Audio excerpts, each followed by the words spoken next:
The International Day to End Impunity for Crimes Against Journalists has brought together stakeholders in the Kenyan media industry to review the United Nations 10-year action plan for safety of journalists worldwide.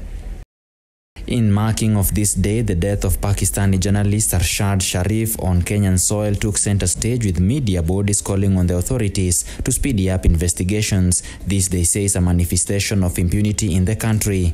Arshad Sharif is renowned not for anything but for journalism in his home country, Pakistan. Many of us did not know that he was in our country until this heinous act happened. As it were, the Kenya police came out to own up that it's their bullet that fell this comrade. The stakeholders commended the Kenyan media for the seamless coverage of the recently concluded general elections. So today is a very important day that we have to talk about some milestones, sometimes also talk about the challenges, because again, we do not want to be reading the books of lamentation every year, but at times also celebrate some of the gains we've made.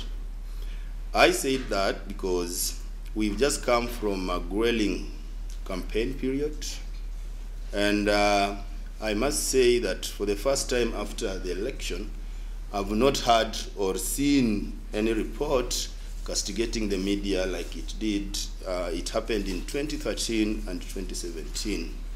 Because this time around, media tried as much as we could to ensure that there was no vacuum. Information was flowing to the extent that at some point media was short of calling elections. Also, the issue on crimes against journalists was mentioned, such as sexual harassment in the newsrooms, economic crimes, and attack on journalists by politicians and their goons during the election period.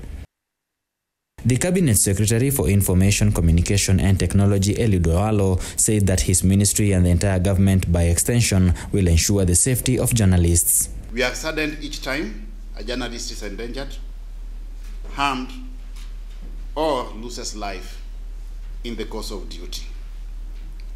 We remain concerned that all over the world, physical abuse and even termination of life for journalists in the line of duty still persists 10 years after the adoption of the UN Plan of Action.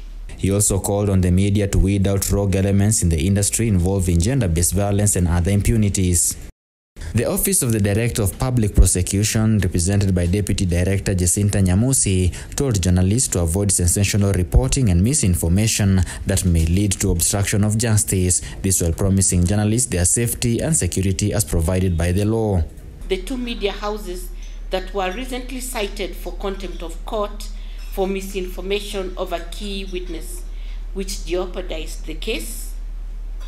I therefore urge you to focus on reporting the truth and facts to safeguard the rule of law. The International Day to End Impunity for Crimes Against Journalists is marked every 2nd of November by the United Nations. Samson Jura, The Informer, Nairobi.